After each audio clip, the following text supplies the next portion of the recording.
Alors, le titre de la conférence peut paraître un peu comment dire, réducteur et voire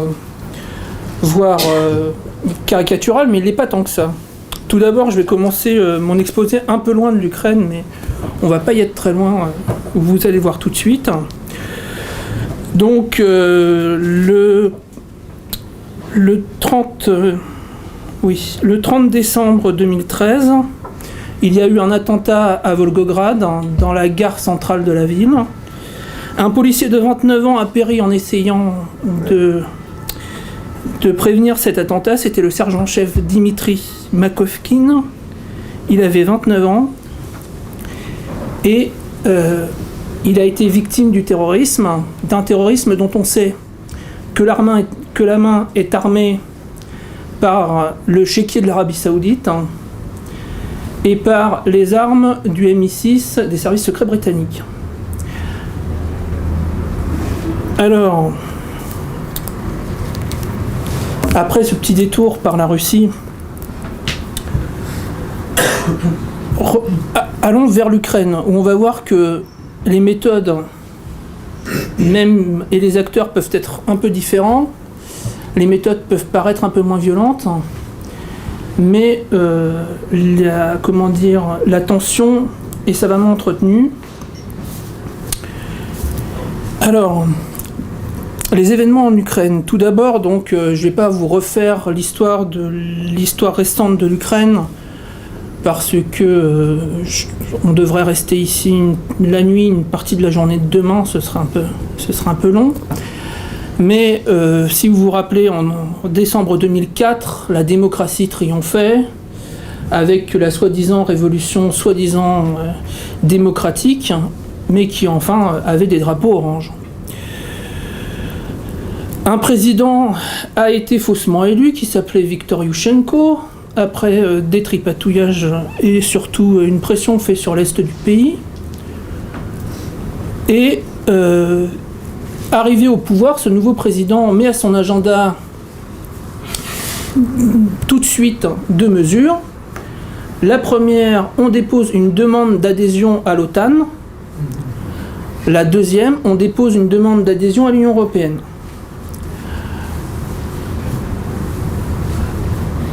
Le problème, c'est que il va avoir dans un pays où les hivers peuvent être parfois rudes, il va avoir des petits problèmes sur le prix du gaz, notamment en 2006. Et l'agenda va être un peu bousculé. Et surtout, à partir de 2006 et de 2007, son parti perd les élections. Fin 2006, donc retournement, le Parti des régions est le premier parti d'Ukraine, donc de l'actuel président Viktor Yanukovych. S'ensuit un bras de fer, une crise politique dont je ne donnerai pas les détails, mais dont il faut savoir qu'elle était soigneusement entretenue par un certain nombre de chancelleries européennes qui venaient voir Yushchenko pour lui dire « Tu vas pas céder aux pro-russes, tiens, voilà une mallette, tu pourras te passer des vacances une fois que tu te seras retiré. » Résultat des courses, en 2007, moins d'un an après, alors que Yanukovych était Premier ministre, on dissout le Parlement et Madame Tymoshenko devient Première ministre, jusqu'en 2010, où Yanukovych gagne les élections. Et je voudrais vous rappeler que pendant un mois, les gens qui étaient au pouvoir, Madame Tymoshenko, Premier ministre, et Monsieur Yushchenko, président de l'Ukraine, disaient que l'opposition avait truqué les élections et refusaient de reconnaître le résultat d'élections qu'ils avaient eux-mêmes organisées. C'est pour vous dire la bonne foi de ces gens-là et leur caractère vraiment démocratique. Ensuite, donc, une fois M. Yanukovych élu président,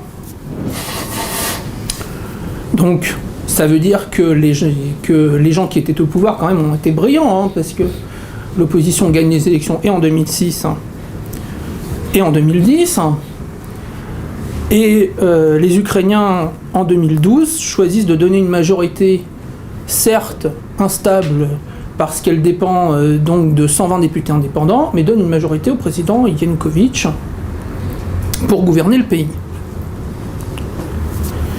Pendant ce temps, la demande d'adhésion, bien sûr, n'a jamais été mise au frigo ni retirée du tiroir. Les négociations d'adhésion, d'association, comme on appelle ça, avaient commencé en 2006.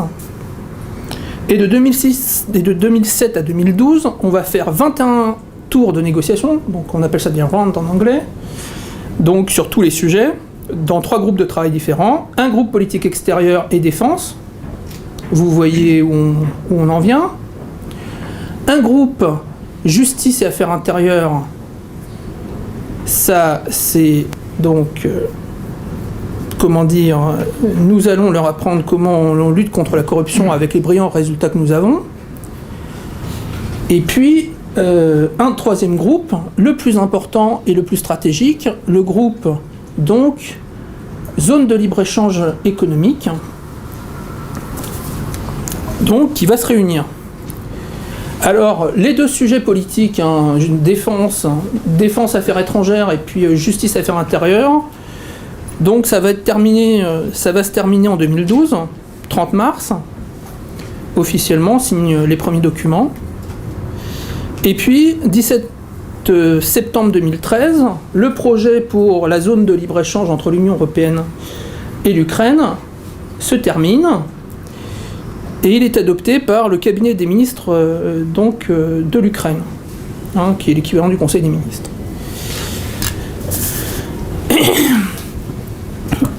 Et alors, coup de théâtre, le 21 novembre 2013, donc il y a quelques mois, le Premier ministre, qui s'appelle Nikolai Azarov, annonce la suspension de la signature de l'accord, et Viktor Yanukovych, le président, confirme cette décision. Et les premières manifestations arrivent dans la nuit, via Twitter et Facebook, 3000 manifestants environ, 2 à 3000 manifestants au garrot. Alors, que s'est-il passé entre septembre et novembre? Alors, il s'est passé plusieurs choses. On va prendre les événements les plus importants.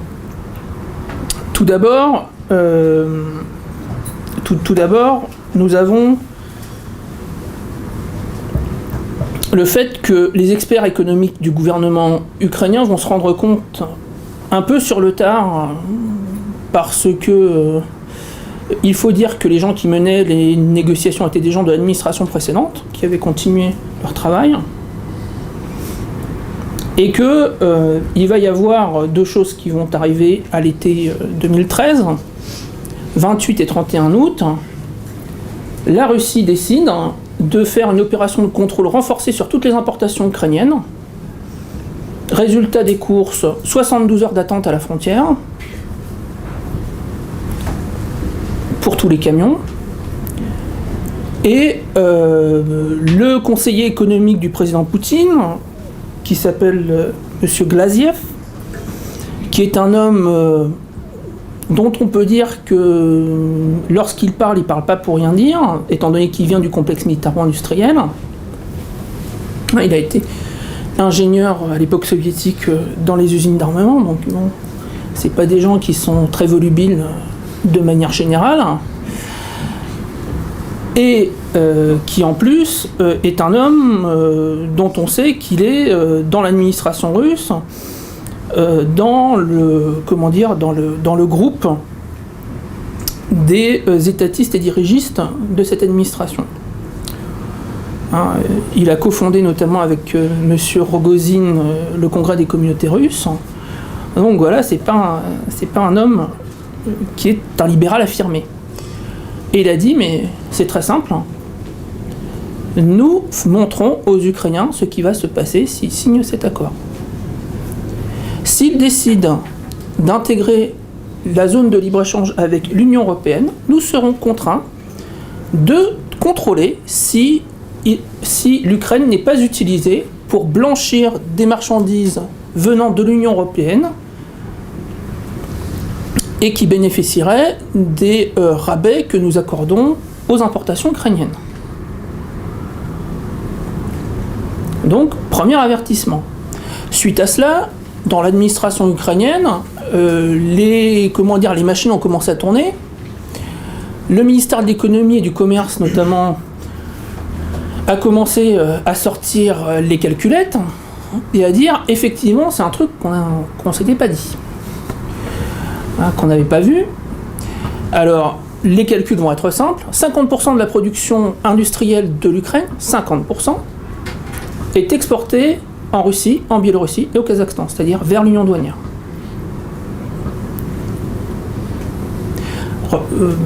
Imaginez-vous le nombre d'emplois. Sachant que cette production industrielle est concentrée dans l'est du pays, c'est-à-dire dans la région de Donetsk, Lugansk, le poumon industriel de l'Ukraine, qui est l'électorat du président Yanukovych. Alors, très vite, ses conseillers lui disent « Écoute, Victor, tu choisis ou tu te tires une balle dans la tête électoralement, ou tu te tires une balle dans la tête économiquement, c'est-à-dire que tu as double détente si tu fais ça. » Alors, Yanukovych dit à ses conseillers « Et si je veux maintenir la politique européenne, ça coûte combien ?» Ses conseillers lui disent « Au bas mot, 25 milliards d'euros par an pendant 7 ans. »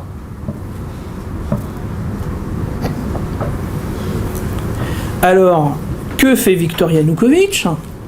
Il envoie un émissaire chez M. Van Rompuy et Madame Catherine Ashton, et la Lady Catherine Ashton, et ils vont lui dire, voilà, la facture. On maintient la signature si vous versez ça. L'Union européenne dit non. Vous moquez de nous. Ça coûte, ça coûte pas ça, et de toute façon, cet argent, on l'a pas. Et troisièmement, on vous propose une aide. 16 milliards d'euros sur 4 ans, conjoint entre l'Union européenne et le FMI. Et alors, Yanukovych dit, bon, on peut étudier un petit peu la question. Donc là, on est au mois d'octobre. Le 20 octobre, donc tout le mois d'octobre, on a les experts du FMI qui arrivent en Ukraine, qui vont au ministère de l'économie, au ministère des finances, qui font ce que fait un bon gestapiste du FMI habituellement. Il arrive dans les bureaux et dit hop, on ferme les armoires, vous touchez à rien, on prend les comptes et on examine. Et le FMI, le 20 novembre, donne 11 conditions pour qu'on débloque ce crédit. Je vais vous les donner. Alors, il y a hausse du départ de l'âge à la retraite. Plus 2 ans pour les hommes, plus 3 ans pour les femmes. Sachant que la plupart des Ukrainiens n'arrivent pas à l'âge de leur retraite.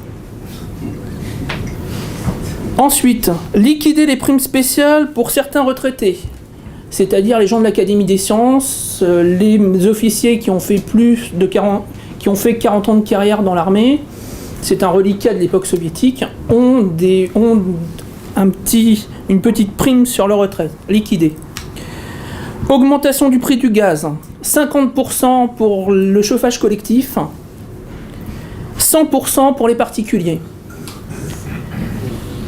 Augmentation de l'électricité plus 40%.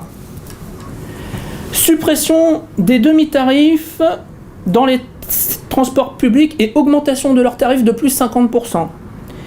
Gel des minimums sociaux pendant au moins 3 ans. Privatisation de toutes les mines et fin des subventions au secteur minier. Je vous rappelle que les mines et le secteur minier, ce sont les gens qui votent pour Yanukovych. Ce sont ceux qui font tourner le pays quand même. Abolition de tous les tarifs sociaux donc dans les charges communes des logements. Donc c'est-à-dire que les retraités payent 50% du tarif normal, là ils payent plein tarif, sachant qu'une retraite en Ukraine, je vous fais pas le dessin. Ensuite, donc, et bien sûr, fin de la gratuité dans les cantines scolaires, héritage soviétique, dans certaines régions d'Ukraine, notamment dans l'Est, la nourriture est gratuite pour les écoliers. Ensuite, fin du taux réduit de TVA dans les secteurs ruraux déprimés. Fin de la franchise de TVA sur les médicaments, c'est-à-dire que médicaments, 10% de TVA comme tout le monde. C'est pareil, hein, c'est une mesure qui vise les retraités ukrainiens, hein, c'est les premiers consommateurs de médicaments. Ensuite, abolition du moratoire sur la vente des terres agricoles d'État. Fin des subventions agricoles. Réduction du nombre de ministères à 14. Réduction du salaire des fonctionnaires. Et enfin, réduction, donc passage de la compensation salariale en cas d'arrêt maladie de 90 à 70%. Et enfin, imposition d'un délai de carence de 3 jours pour les arrêts maladie. Voilà la liste que la FMI donc donne à monsieur Yanukovych. Alors, Vitya, hein, le petit surnom de Viktor Yanukovych, il va voir ses conseillers et il leur dit « Je crois que c'est un peu beaucoup là ». Et les conseillers lui disent « Oui, ben là, en effet, tu enterres ton électorat, parce que c'est tous les gens qui votent pour toi. Les mineurs, les retraités, les fonctionnaires, les militaires. Bref, si tu veux te mettre une balle dans la tête, tu signes ça. » Bon, et puis en plus, je ne vous raconte pas l'effet que ça aurait. Alors, la compensation que met l'Union Européenne... Alors, Yanukovych va voir l'Union Européenne encore une fois, il leur dit, non mais là, non, ça c'est pas possible, ça. Ce que vous imposez à ma population, c'est pas possible. En plus, on aura des chômeurs supplémentaires à cause de vos accords, donc je peux pas me le permettre. Et ils leur disent, ah oui, mais on libéralisera les visas. C'est-à-dire, entre parenthèses, faites comme les pays baltes, vendez vos citoyens. Hein ? Vendez votre jeunesse, la plus productive, la plus éduquée, comme ça, ils iront travailler comme balayeurs en Angleterre, ou comme serveurs, comme c'est le cas des jeunes des pays baltes, et ils feront des transferts financiers qui compenseront la cure d'austérité que vous allez faire à votre population.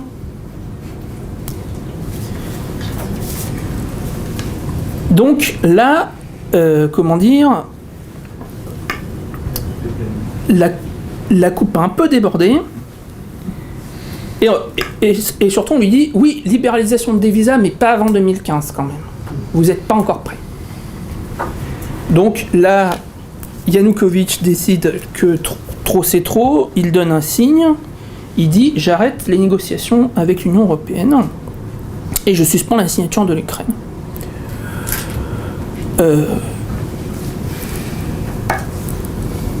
Pendant ce temps,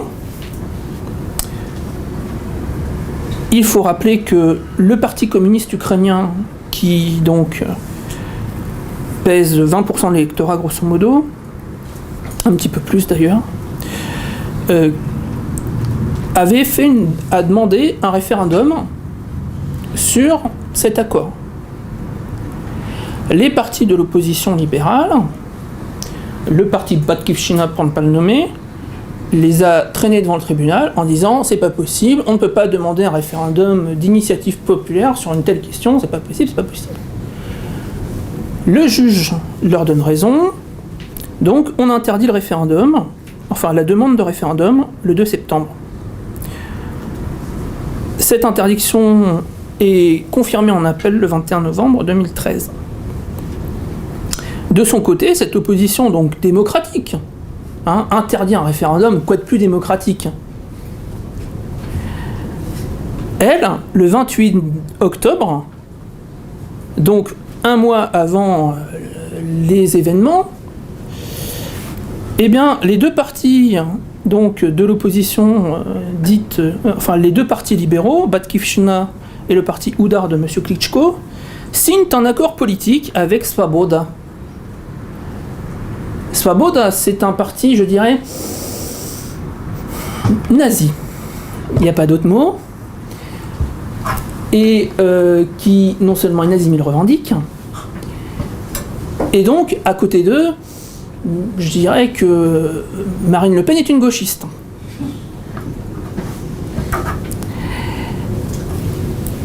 Et un mois avant, c'est quand même bizarre, alors qu'ils ne pouvaient pas s'encadrer, les uns se traitaient de nazis, les autres les traitaient de youpins, enfin bon.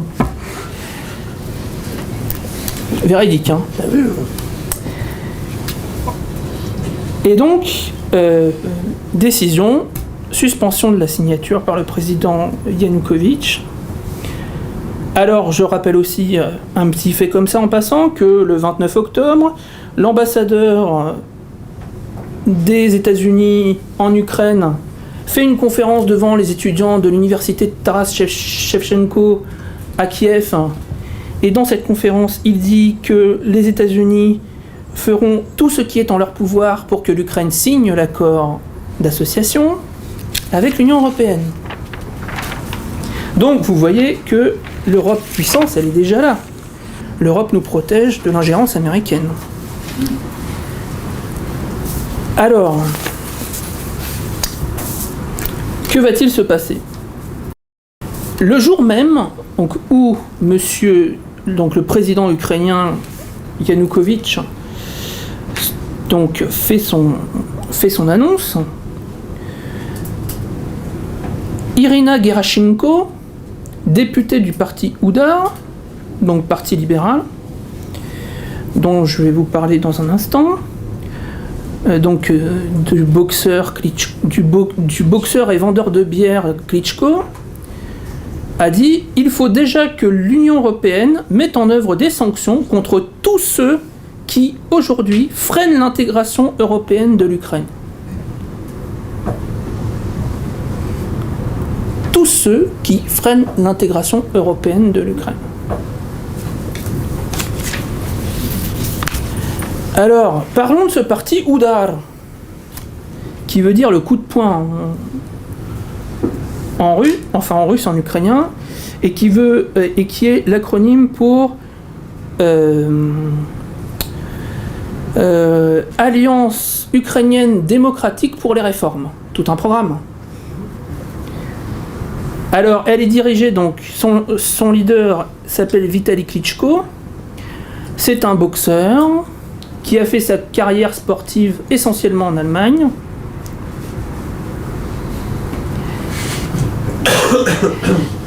Il est à la tête de 2 entreprises. Il a fait sa reconversion dans le milieu brassicole. Il a 2 entreprises de bière, une allemande et une ukrainienne. L'allemande, c'est Warsteiner, pour ceux qui voudraient le savoir. Et surtout, il est activement soutenu par nos amis allemands, étant donné que son parti est financé par la fondation Konrad Adenauer,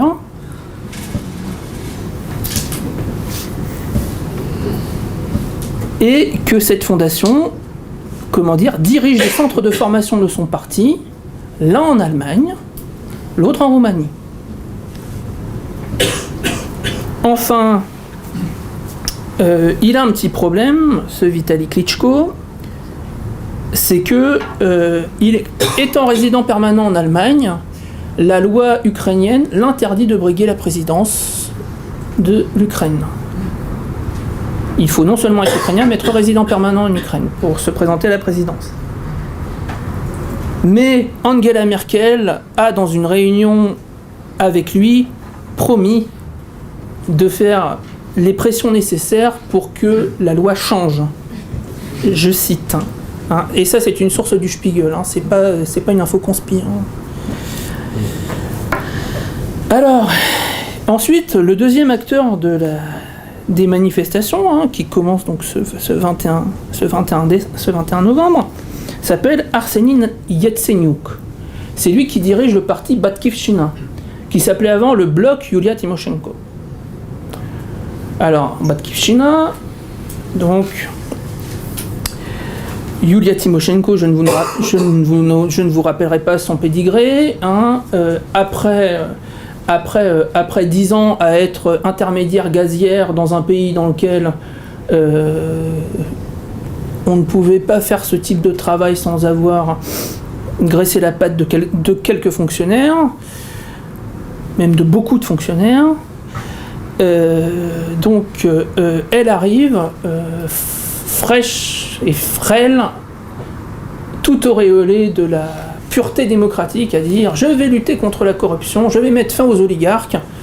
Elle-même qui en était une, qui a envoyé sa fille étudier en Angleterre où elle a rencontré son mari et s'est mariée avec. Bref, bon, une vraie patriote ukrainienne. Et donc, lui, Arseny Yatsenyuk, pendant que sa patronne est en prison, c'est lui qui a les clés du parti. Alors, il a été ministre de l'économie de Yushchenko, donc il a été le premier ministre de l'économie de la Révolution orange. Il a tellement bien fait son travail qu'ils ont perdu les élections tout de suite après. Je vous rappellerai. C'était augmentation du chômage, augmentation des prix et inflation. Donc, un mec sérieux, quoi. Sans faute. Ensuite, il sera ministre des Affaires étrangères du gouvernement de Yulia Tymoshenko entre 2007 et 2010. Alors, là aussi, c'est les accords en question, c'est en grande partie lui qui les a négociés. Et donc, Arseny Yatsenyuk, surnommé Lapin, est le chouchou des Américains. Alors, pour la petite histoire, le 24 juin de l'année dernière, il a donné une conférence au Brookings Institute, donc qui est le think tank du Parti démocrate, sur le thème « Investissement dans le futur de l'Ukraine, définition des possibilités politiques et économiques ». Ça vous rappelle pas quelque chose, hein? Ça, c'est de l'anticipation, quand même. Il va rester 2 jours supplémentaires aux États-Unis, sachant qu'il parle parfaitement anglais, étant donné qu'il a fait un cursus bilingue. Et il a rencontré les personnalités de l'administration américaine, du Sénat, du Congrès, bref, lui aussi un véritable patriote. Le financement de son parti, le financement de son activité est assuré via sa fondation Open Ukraine. Ceux qui connaissent le milliardaire américain George Soros savent de quoi nous parlons. Bon, alors pour ceux qui ne savent pas, George Soros, donc le milliardaire américain qui aime établir la démocratie un peu partout, surtout dans les pays où les intérêts des États-Unis sont en jeu, a une fondation internationale qui s'appelle l'Open Society Initiative. Donc, Open Ukraine, et cette organisation est officiellement financée par un milliardaire polonais qui s'appelle Drimala, donc qui lui a fait fortune dans la sellerie pour berlines allemandes. Mais surtout, sa femme Teresa est membre de l'église de Scientologie. N'y voyez rien. Il n'y a rien à voir. Dans la Révolution orange, petite incise, les sectes, notamment les sectes protestantes américaines, qui faisaient fureur en Ukraine à cette époque, particulièrement à Kiev, ont joué un très grand rôle. Un peu moins ce coup-ci, mais à l'époque c'était très clair. Notamment le maire de Kiev, qui était le bras droit de Yushchenko, était membre d'une secte américaine qui s'appelle... je ne me rappelle plus. L'ambassade du Christ ou un truc comme ça. Bref. Continuons. Et enfin, les derniers acteurs, donc Oleg Tyagnybok, chef du parti Svoboda. Svoboda, ça veut dire liberté. L'ancien nom du parti était un peu plus éloquent, il a changé de nom en 2004, le Parti national-social d'Ukraine. Là aussi, tout un programme qui est ouvertement russophobe et antisémite. Un petit peu pourri pour la route. Alors, je cite donc Monsieur Tyaginbok. Alors, nous allons résister à la mafia Moskoutero-Youpin qui aujourd'hui commande l'Ukraine. Et je vous le dis dans le texte, c'est des termes traduits. La démocratie, ça mène à tout. Moskalo Żydowskiej, pour ceux qui parlent russe. On est dans le coup. Et puis, sa bras droit, Madame Irina Farion, donc, était allée dans un jardin d'enfants alors qu'elle est députée de la... Elle est députée donc dans la ville de Lvov, et elle est allée dans un jardin d'enfants russophone insulter les enfants. Elle lui a dit, par exemple, elle va voir une petite fille qui s'appelle Aliona, un prénom russe. Elle lui dit, il n'y aura plus jamais d'Aliona dans ce pays. Si tu restes Aliona, dans ces cas-là, fais tes bagages et pars à Moscou. La gamine avait 3 ans. Pareil, une deuxième petite fille, Masha, ça sonne pas un prénom de chez nous, ça. Pars là-bas, là où on s'appelle Masha. Donc Masha, c'est le diminutif de Marine, mais en ukrainien, c'est pas Marine. Et aussi, bien sûr, un petit Petya, un Piotr, auquel elle a dit, toi aussi, tu dois décamper d'ici si tu veux rester, si tu ne veux pas être Petrik. Petrik, c'est Piotr, mais en ukrainien. Voilà donc des gens ouverts, tolérants, démocrates et généreux.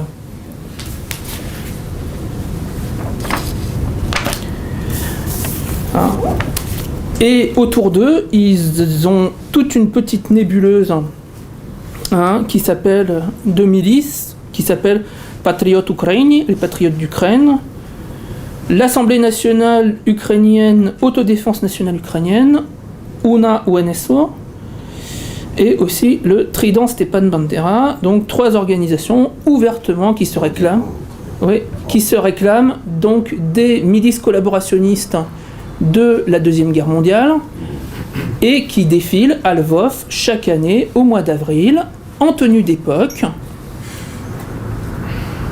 Et c'est pas que du folklore. Je vous rappelle que le 9 mai 2011, alors que les anciens combattants soviétiques avaient décidé donc de faire un défilé à côté du monument aux morts de leurs camarades, eh bien, les gens de ce parti sont allés les voir et leur ont cassé la gueule. Et la police a dû les repousser. Imaginez ce qui se passerait en France si, en Alsace, par exemple, on avait un mouvement de jeunes qui défilaient en uniforme du régiment de Waffen-SS local en disant « Nos parents étaient volontaires, nous aussi, nous l'aurions été, et de toute façon, on va jouer le match retour. »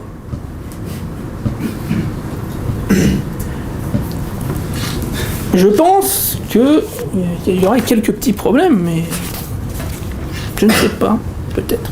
En tout cas, quand c'est là-bas, ça ne gêne personne, ça ne gêne pas l'ambassade de France. Je vous rappelle que lorsque les anciens combattants soviétiques se sont fait molester, donc en mai 2011, l'ambassade de France a communiqué que c'était une réaction malheureuse à une provocation russe. Je cite. Alors, je ne sais pas si nos anciens combattants sont morts à Normandie-Niemen pour ça, mais en tout cas, c'est ce qui s'est passé. Ensuite, donc, passons aux événements chauds de la place du Maïdan, la place de l'indépendance au centre de Kiev. Alors donc je vous l'ai dit, première manifestation, 21 novembre, dans la nuit, 2 à 3 000 personnes, ça se disperse, c'est bon enfant. Le 24 commencent les manifestations de masse, 50 000 personnes, à l'issue duquel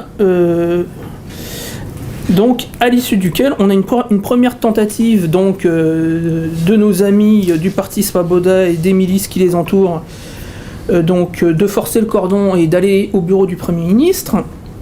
Et ça ne marche pas, ils se font repousser par la police.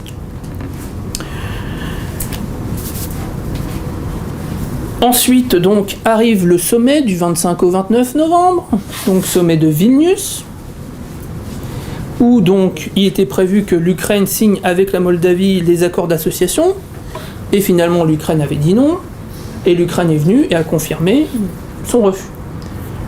Les manifestations du côté du Maïdan, donc de la place de l'indépendance, vont faire monter un peu la mayonnaise. Il faut savoir que le 29, on fait venir des trains de Lvov, par train entier, des manifestants de Lvov et de l'ouest de l'Ukraine. Et, on a un gros meeting le 29 qui se disperse pas complètement. On commence à mettre des tentes. Et le 30, à 4h du matin, la police arrive et décide de nettoyer la place parce que il fallait mettre l'arbre de Noël, étant donné qu'on était déjà le 30 novembre et qu'en Russie on les met le 1er décembre. Donc à 4h du matin, la police ukrainienne arrive, fait les sommations, les personnes ne se dispersent pas, les activistes des groupes nationalistes se forment en cordon, commencent à attaquer la police, barre de fer, tessons de bouteille, coups de bouteille. Sur les 290 policiers qui ont été déployés, et bilan, on a 21 blessés parmi les manifestants, 7 chez les policiers. On a 33 interpellations de citoyens ukrainiens, dont d'ailleurs de Kiev, mais aussi de l'ouest de l'Ukraine. Le site gazeta.ua, donc je pense que c'est celui qui est un site d'opposition, donc qui est la source unique d'information de la presse française, parle bien sûr de mer de sang sur la place à 6h30 pour bien choquer les esprits. Alors, dans la journée du 30, les leaders de l'opposition, donc au lieu d'aller voir les blessés, de réconforter les gens, qu'est-ce qu'ils font ? Ils vont tous dans l'ouest de l'Ukraine. Monsieur Klitschko va à Lvov, Yatsenyuk va à Kharkiv, Tiagnibok va encore dans une autre ville, il va en Volhynie, si ma mémoire est bonne. Rameuter la population de l'ouest de l'Ukraine, de leur dire « Regardez, on s'est fait tabasser, venez avec nous, faut qu'on montre au pouvoir qui on est. » Et effectivement, on va y avoir un grand renfort par train, car, convoi automobile des régions de l'ouest de l'Ukraine vers le centre de Kiev. Et donc on a un meeting géant le 1er décembre 2013. C'est l'apogée des manifestations. On a plus de 200 000, on a environ 200 000 personnes à la louche. La police dit 60 000, l'opposition dit 800 000. La presse bien informée parle à la louche de 150 à 200 000. Et ce jour-là, c'est une tentative de coup d'État. C'est-à-dire que profitant de l'émotion créée, et donc du raffut qu'ils ont fait autour de cela, des vidéos sur YouTube des manifestants qui se font bastonner par la police, qu'on avait provoqué avant, bien sûr, comme je vous l'ai dit. Donc, que se passe-t-il ? Eh bien, à ce meeting du 1er décembre, la foule va être chauffée donc par les leaders ukrainiens dont je vous parlais. On va avoir monsieur Yaroslav Kaczynski, donc venu de Pologne l'ex-premier ministre pour dire le soutien des Européens.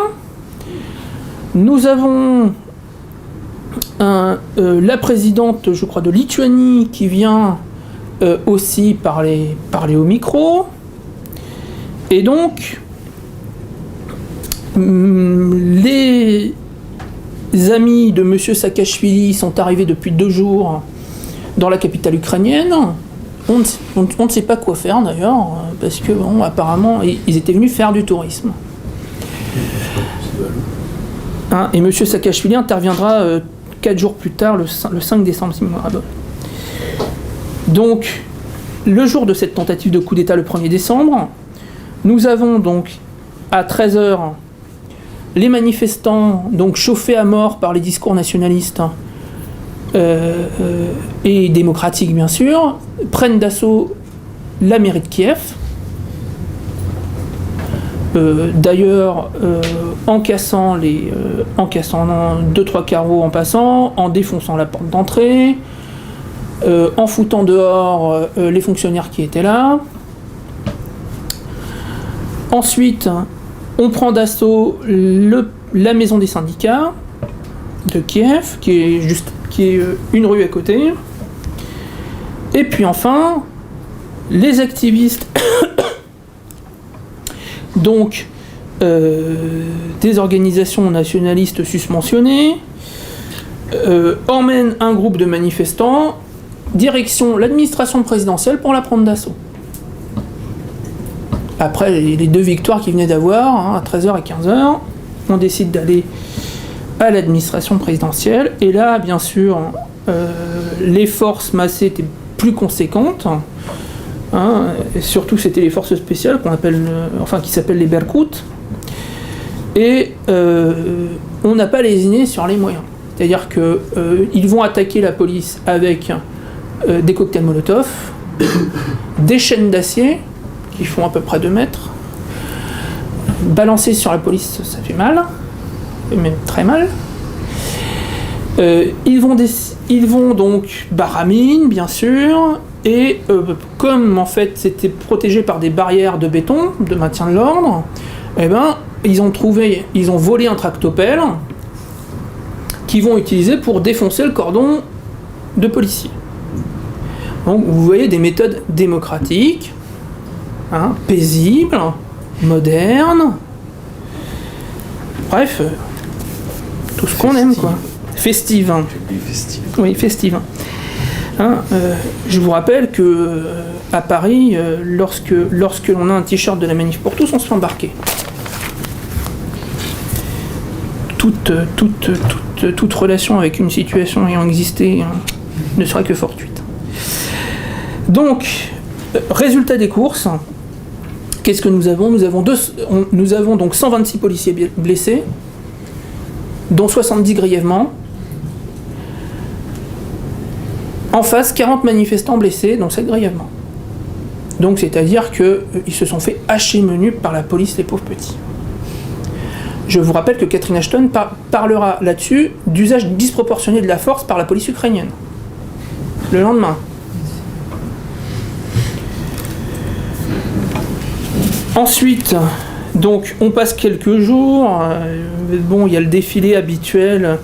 Des députés du Parlement européen qui viennent, qui disent que oui, on est avec vous. Le Parlement européen, fera une résolution, je crois, le 5 décembre pour donner tout son soutien au mouvement européen de la place de l'indépendance de Kiev en disant que nous les soutenons et qu'il faut un règlement et que la porte de l'Union européenne reste ouverte. Et ensuite, donc, on arrive au 11 décembre. La police tente de reprendre les bâtiments qui sont quand même squattés maintenant depuis 10 jours par l'opposition. Et l'opposition réplique. Pareil, barre de fer, cocktail Molotov, lance à eau. Et le ministre de l'Intérieur, M. Zakharenko, décide d'arrêter les frais et de retirer la police. Après plusieurs interventions de l'ambassade d'Allemagne notamment.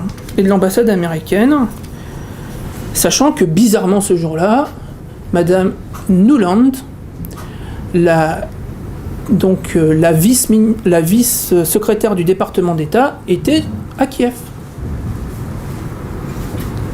Bizarre quand même. C'est ballot. Je trouve ça vraiment des hasards comme ça dans la vie.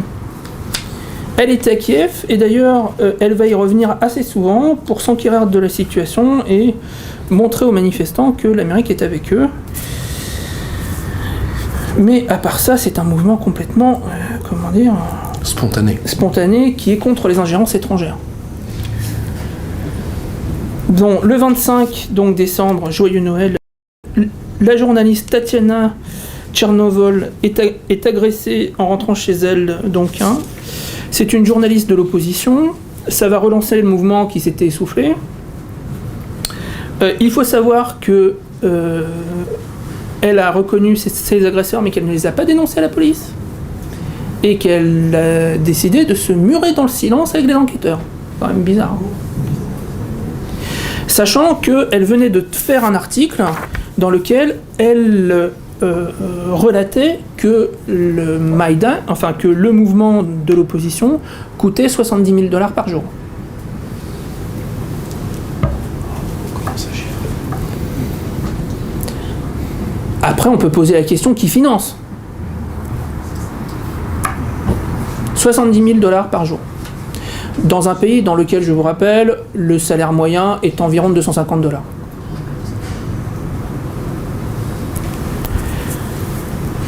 Alors, ensuite, on termine par avant-hier, le 10 janvier, soir.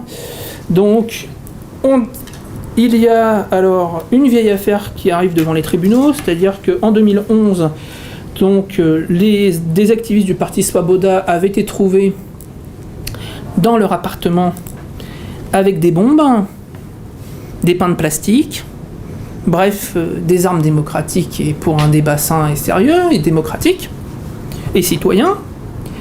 Et ils avaient été interpellés par le service de sécurité de l'Ukraine, le SBU, et traduits devant les tribunaux. D'ailleurs, ils ont pris 6 ans, 10 ans et 10 ans. Ça, en plein mouvement, bien sûr, de la place de l'indépendance, du Maïdan. Eh bien, qu'est-ce qui s'est passé ? L'opposition, rassemblée, décide d'aller assiéger le tribunal pour que le procès n'ait pas lieu. Démocratiquement, bien sûr. Et pour être sûr qu'ils pourront ne pas faire pression sur la justice, ils décident de faire un guet-apens au régiment des forces de l'ordre qui était prévu pour protéger le tribunal, ces fameuses, détachements Berkout. Et ils les chopent dans une rue, à 2 rues du tribunal, ils les entourent avec des voitures et ils stoppent le convoi, la colonne de police. Tout aussi démocratiquement,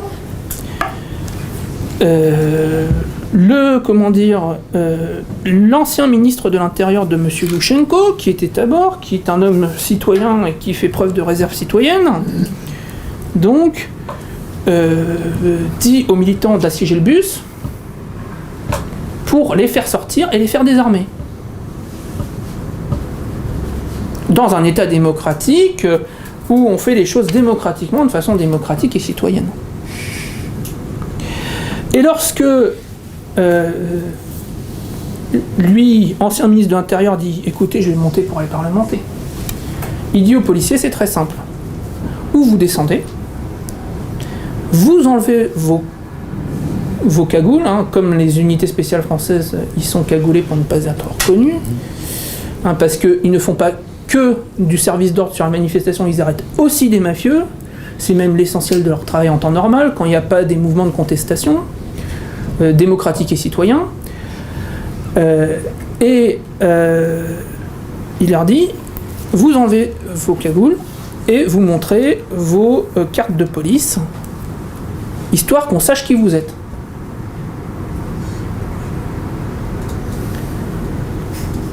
Alors, la situation étant plus que tendue, je peux vous le dire, c'est quand même pas des gens qui sont des rigolos, ce sont des gens qui ont des familles. Et ils disent sinon quoi? Ben sinon, c'est vous débrouillez avec la foule, ils seront remontés.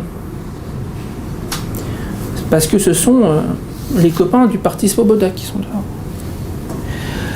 Je vous rappelle que d'ailleurs durant ces parlements, enfin durant ces moments démocratiques et citoyens, un député du parti Svoboda qui était présent, monsieur Edward Leonov, a dit, je cite, « S'ils veulent pas sortir, cramez les bus ». C'est démocratique et citoyen. Alors, les Berkoutovцы, les soldats des Berkout décident de descendre du bus.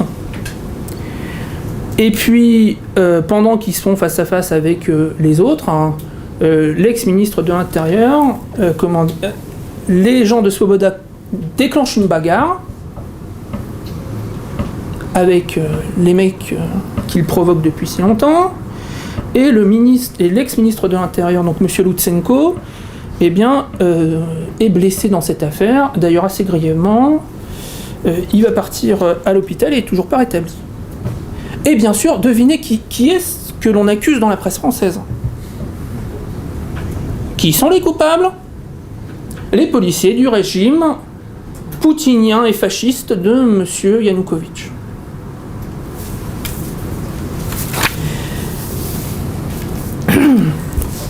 Donc voici la situation de cette agitation sympathique et citoyenne et démocratique.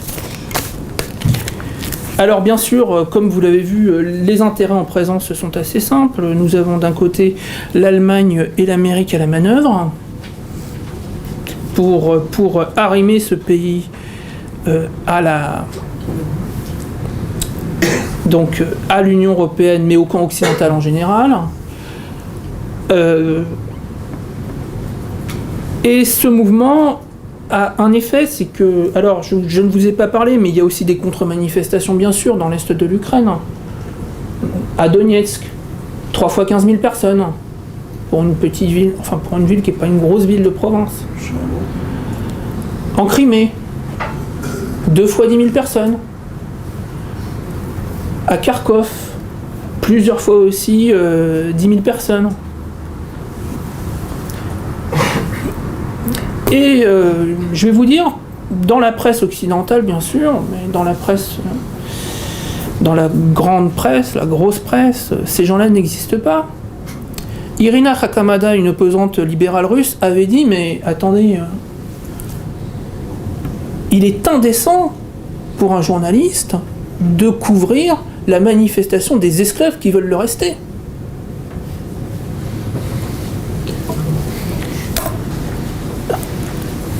Alors que ce sont ces gens-là, les mineurs, les métallurgistes, les gens de l'industrie aéronautique, de l'industrie spatiale soviétique, enfin de ce qui reste de l'industrie spatiale soviétique en territoire ukrainien, c'est ces gens-là qui font tourner le pays. C'est ces gens-là, c'est l'Est de l'Ukraine qui apporte 70% des recettes fiscales du pays. Donbass. Sans le Donbass, sans la région de Lugansk, sans ces régions-là, le pays, mais ça fait longtemps qu'il sera en cessation de paiement. Et ces gens-là, on leur crache à la gueule. Et quand les populations de l'Est de l'Ukraine voient ces gens, se pavaner en uniforme néo-nazi, d'ailleurs, je ne vous ai pas dit, mais le 2 janvier aussi, ils ont fait une manifestation en l'honneur de Stepan Bandera et des collaborationnistes de l'époque de la guerre, d'ailleurs, dans le Maïdan. Quand les gens de l'Est de l'Ukraine voient ça, alors que pendant la guerre, ce sont ces régions-là qui ont apporté à l'Union soviétique des soldats, ce sont eux qui ont eu des pertes, et des pertes lourdes à Stalingrad par exemple, le 1er et 2e front d'Ukraine, eh bien, quand ils voient ça, qu'ils voient qu'on leur crache à la gueule sur le Maïdan en permanence, eh bien, on attise une fracture du pays qui est déjà là, entre l'Est, qui est plutôt pro-russe, et l'Ouest, qui est plutôt pro-occidental, et même polonaise, en partie. Moi, j'ai peur, enfin, il y a eu plusieurs annonces pendant ces mouvements, notamment la région autonome de Crimée qui a dit que si le président Yanukovych était démis de ses fonctions sous la pression de la force ou par l'emploi de la force, eh bien, la Crimée prendrait son indépendance. Lorsque les régions de l'Est de l'Ukraine, les mineurs de l'Est de l'Ukraine, qui sont des gens patients, durs à la tâche, qui continuent de travailler pendant que les autres font la fiesta à Kiev, quand ils vont voir qu'on leur a enlevé leur président, les gens pour lesquels ils ont voté, parce qu'ils ont voté, ils ont confirmé leur choix à 3 reprises, et on leur dit après, ah non mais écoutez, vos voix elles ne valent rien parce que vous êtes des esclaves, vous avez rien compris à la modernité, l'industrie, mais c'est terminé, il faut adhérer au rêve européen.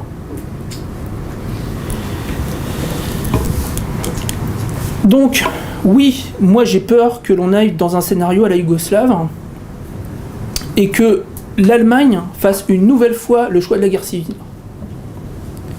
Je le crains parce que elle alimente les mouvements les plus violents, elle alimente l'opposition la plus haineuse vis-à-vis de l'Est du pays, et comme pour la Yougoslavie, je vous rappellerai qu'en Yougoslavie, c'est aussi le thème du choix européen qui a été le déclencheur de la guerre. Lorsque, en 89, l'Allemagne propose l'adhésion à la Slovénie et à la Croatie, dès 1989. Alors, ensuite, pour prendre un focus un peu plus large que la simple situation ukrainienne, il faut voir que le front, le choix de la guerre civile, l'Occident, en l'occurrence, comment dire, l'Allemagne et les États-Unis, le choix de la guerre, il est aussi fait dans un autre pays qui s'appelle la Moldavie, dont on entend peu parler. Il faut savoir que en Moldavie, la Moldavie a adhéré à ce fameux à cet accord d'association avec l'Union européenne que l'Ukraine a refusé. Là, il n'y avait pas de problème, étant donné que le gouvernement s'appelle la coalition pour un gouvernement pro-européen, la Mésédite, et que là aussi, d'ailleurs, on a une alliance libérale et nationaux-fasciste, étant donné que les groupes comme Nouvelle Droite, par exemple, donc de Sergiu, je ne me rappelle plus, Lechka, c'est mémoire bonne, donc soutiennent le gouvernement actuel libéral et pro-européen. Et que le gouvernement moldave choisit la réunification avec la Roumanie pour rentrer dans l'Union européenne. Or, le problème, c'est qu'on a 40% de la population qui est russophone. Que l'on a des régions, une qui s'appelle la Gagaouzie, qui est une région donc peuplée d'une ethnie turcophone, mais aussi orthodoxe russe et russophone, et que la Gagaouzie dit il est hors de question de parler d'une quelque réunification de la Roumanie que ce soit, étant donné que la dernière fois qu'ils ont été intégrés à la Roumanie, le régime du maréchal Antonescu avait décidé de leur faire ce qu'ils avaient commencé aussi à faire à la population juive locale. Et la Gagaouzie a dit, eh bien puisque c'est comme ça, nous allons faire un référendum local sur l'intégration de la Moldavie à l'Union douanière Russie, Biélorussie, Kazakhstan. Et actuellement, à l'heure où nous parlons, le gouvernement donc central de la Moldavie, donc de Yuri Leachke, voilà, donc a dit que ce référendum ne se tiendrait pas. Pareil, je vous rappelle, démocratie où on interdit les référendums, parce qu'on est démocrate. Que ce référendum ne se tiendra pas. D'ailleurs, la Cour constitutionnelle a dit récemment que le roumain est la langue officielle de la Moldavie, que ce n'est plus le moldave. Et que pour faire bon poids, le 9 mai, qui est habituellement dans l'espace post-soviétique, enfin en URSS c'était le jour de la victoire, on commémorait la fin de la Seconde Guerre mondiale, serait remplacé par la journée de l'Europe.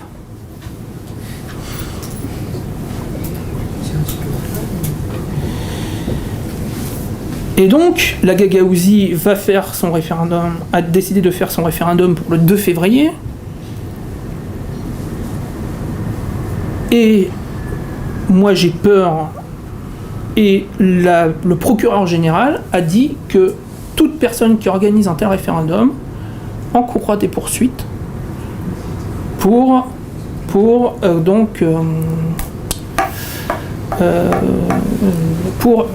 atteinte à la sûreté de l'État. Il risque entre 5 et 9 ans de prison. C'est-à-dire que tout le gouvernement autonome de la Gagaouzie, tous les parlementaires, étant donné que c'est le parlement de la Gagaouzie qui a décidé ce référendum, partiraient en prison. Donc nous avons une situation là de tension qui est beaucoup plus chaude qu'en Ukraine, étant donné que la situation de la Gagaouzie il y avait eu déjà une sécession de facto au début des années 90 en 92, que ça avait été réglé par un statut privilégié d'autonomie, négocié d'ailleurs avec l'aide de la Turquie à l'époque, et que les Gagaouzes là disent très clairement que ça suffit. Nous ne voulons pas, nous voulons garder des relations étroites avec la Russie. D'ailleurs, c'est en partie son intérêt, étant donné que la Gagaouzie vit essentiellement d'exportation de vin et de cognac pour le marché russe. Donc, mais là aussi, je pense que pour sauver l'Europe, certains sont tentés aussi de faire le choix de la guerre.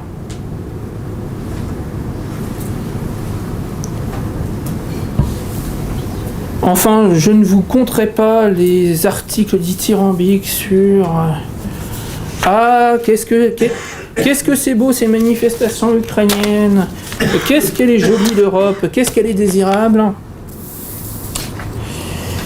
Sachant que les 900 pages de l'accord d'association, personne ne les a lues, et surtout pas